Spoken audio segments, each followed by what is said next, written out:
Hey YouTube, how's it going? Chris here with a comic book review. And I know it's been a while since I've done Arkham, I think it was Arkham War or whatever, 1.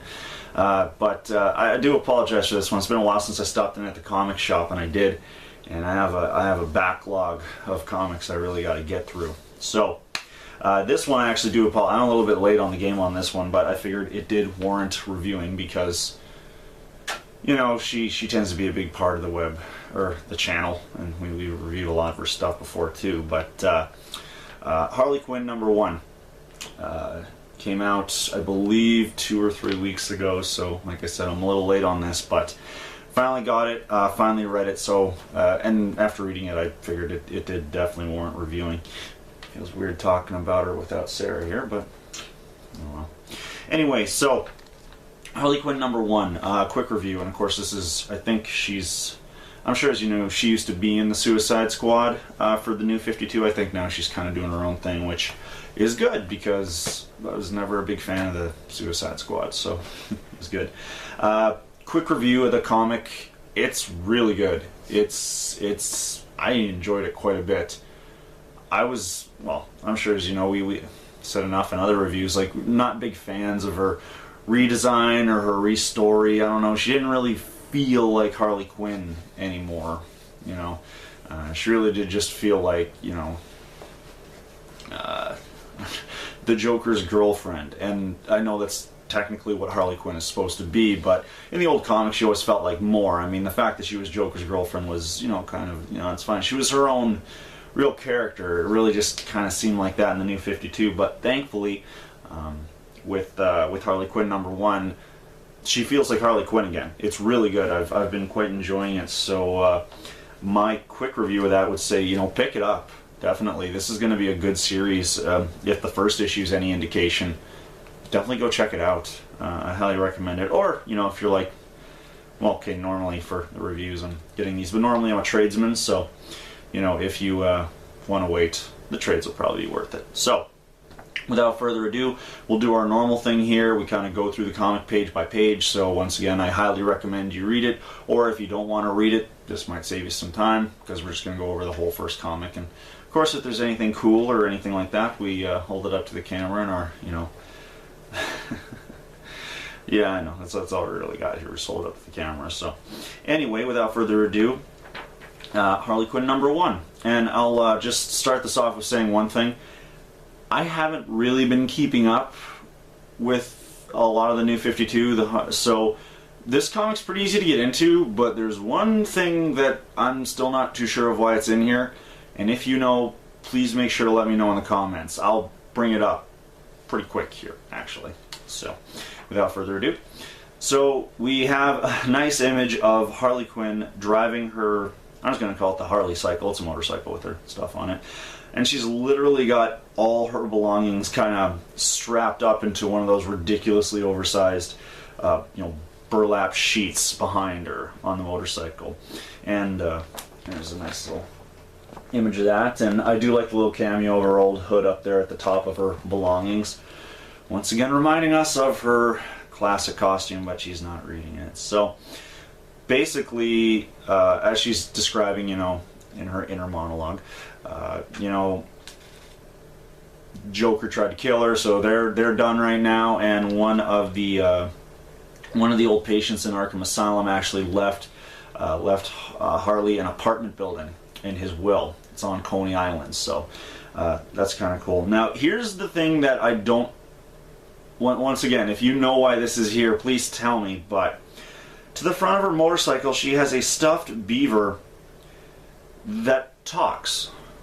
So, once again, it's the DC universe. I don't know. There's probably a good reason, but anyway, there's a talking beaver on the front of her car. That's the only thing I was kind of confused about. And he's, you know, he kind of seems like the one-liner kind of. I feel like he should be smoking a cigar the whole time he's saying his lines. It's basically everything's a joke. Anyway, as she's driving along, she comes across this dude playing on his iPad, and he's walking his dog. And by walking, I mean the dog can't really walk anymore. He's just kind of dragging it along. And this is where you get, you know, good old classic Harley Quinn. She's an animal lover. She's not too happy seeing that. and you just see her eye explode with freaking hate, great. You know stuff's going to get good. So what she does is she immediately breaks the leash, wraps her, she breaks a whip out of nowhere. Of course, she's got all that stuff on her back, so she probably just breaks the leash, wraps around the guy's neck, and puts the dog on the motorcycle. So the dog's super happy now. She's driving with the dog, and the guy's getting dragged behind by the whip, hitting cars and stuff. It's actually pretty good. That's what you'd expect. Now, as she's driving along, we get an image of this random biker guy. These are typically just doled out in all leather, and he's wearing kind of like a skull mask. If you can kind of see that, yeah. Holding up a wanted sign. So Harley Quinn's got apparently a hit on her head. So he's like, oh man, I'm gonna be rich. So goes after her, decides to try and kill her. Of course, it's Harley Quinn, so it does not work out too well. He goes, like, shoot her right in the side of the head. She hits the brake, so he misses, but of course now all her stuff goes flying out, and just chaos. And of course this is on one of the bridges, so it's pretty good. She immediately gets up. She's not too happy. The dog's okay, and she finds her mallet in her pile of stuff. And I do love this line: "Stay here." She's talking to the dog. Good boy, stay. Mommy has to go bash someone's brains out. That's pretty good. I like that. So she, does her threatening. I don't know who you are. I don't know why you're trying to kill me, but.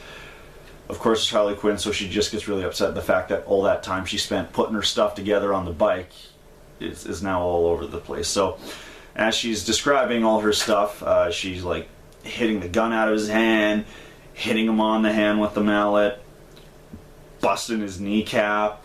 I like the part when she gets to a la my delicates, talking about her delicate stuff, she hits him in the balls with it.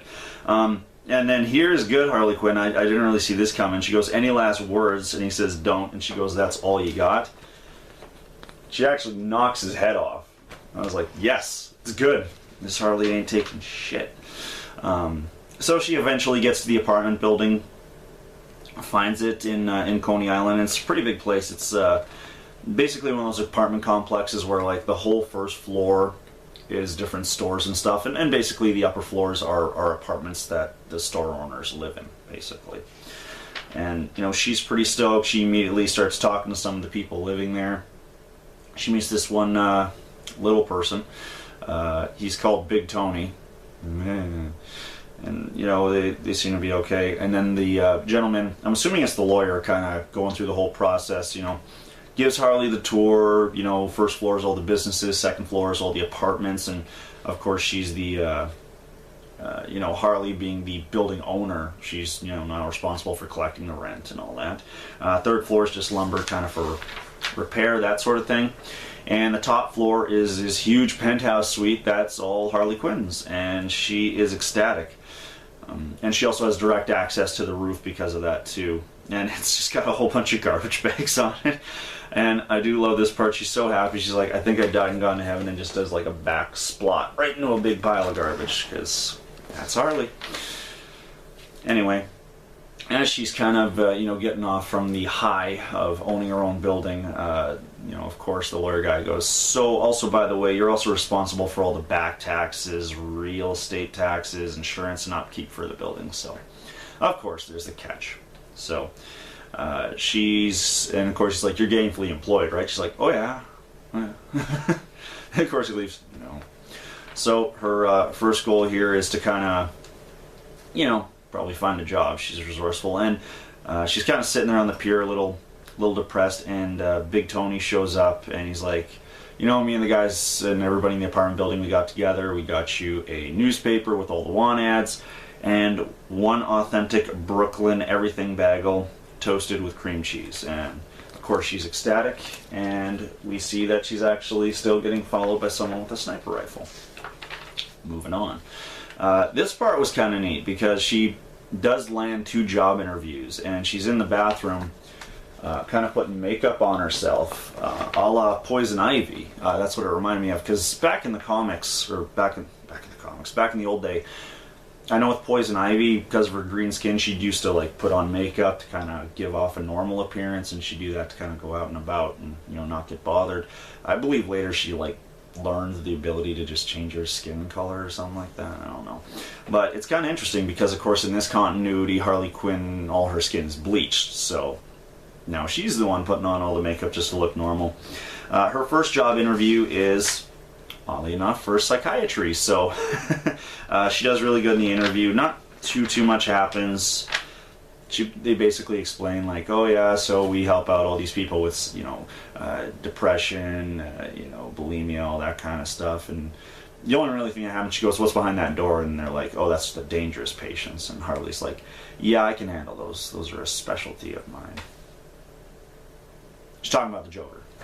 Anyway, her second job interview that she has, and this one she decides to go, you know, completely white-skinned, or she's already what should I say? Bleached skinned. There we go. She goes completely bleached skinned, normal Harley, and her second job's actually to work in a roller derby. Now, once again, they kind of explain how roller derby works here. I've never really watched it before, so I do apologize to all my roller derby fans if I don't really. But for all I know, it seems to be just women on roller skates beating the crap out of each other. So, I mean, if that's your thing. Anyway, it's the kind of tryouts, so they basically make them, well, not the mistake, but they tell Harley, it's like, yeah, basically our refs tend to look the other way, so your main goal is just kind of stop everybody. And it's kind of a last one standing sort of interview. So, of course, it's Harley Quinn. She goes ballistic, starts beating the crap out of all the other girls, kicking them in the butt with roller skates, headbutting them, you know, clonking their heads together, choking them, and she's loving it. And of course, you know, she gets the job, and basically if her team wins, they get a percentage of the door coverage. If not, she gets a few drinks and medical supplies. So I guess not a bad deal.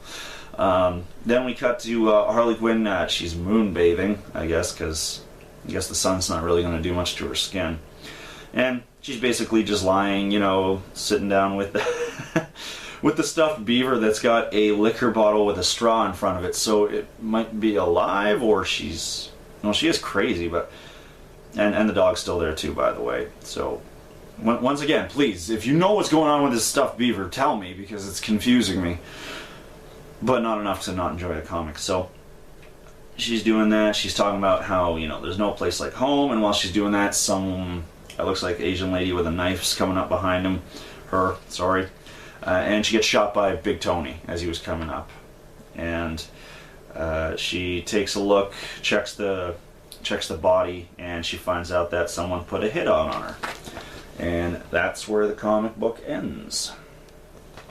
So, like I said, Harley Quinn #1, really good, really dug it. It's bringing Harley back to the way she used to be. You know, she's zany, she's, you know, cute, while, you know, knocking people's heads off with a giant mallet. I mean, that's Harley Quinn. I mean, I read a couple Suicide Squad comics, but, you know, I never really got that, you know, kind of sense from her in the new universe. And this is the first time I really have, so I've been enjoying that. I mean, if she had been kind of changing near the end of Suicide Squad, because obviously she left at some point, I mean, then this is just a good continuation of that. Because, yeah, the only real ones we've done were, like, Suicide Squad #1, Harley's New Origin, and that one Killing Joke comic that, you know, was really overtly cruel, but didn't really serve any purpose to Death in the Family. Just kind of cemented that Joker's kind of a dick. But, yeah, that's Harley Quinn #1. Like I said, my recommendation would be buy it. The comic is great. I really enjoyed it. Great artwork, great story. It's off to a good start. You know what, Harley Quinn #2, I think I'll be doing reviews of these ones too down the road. Yeah.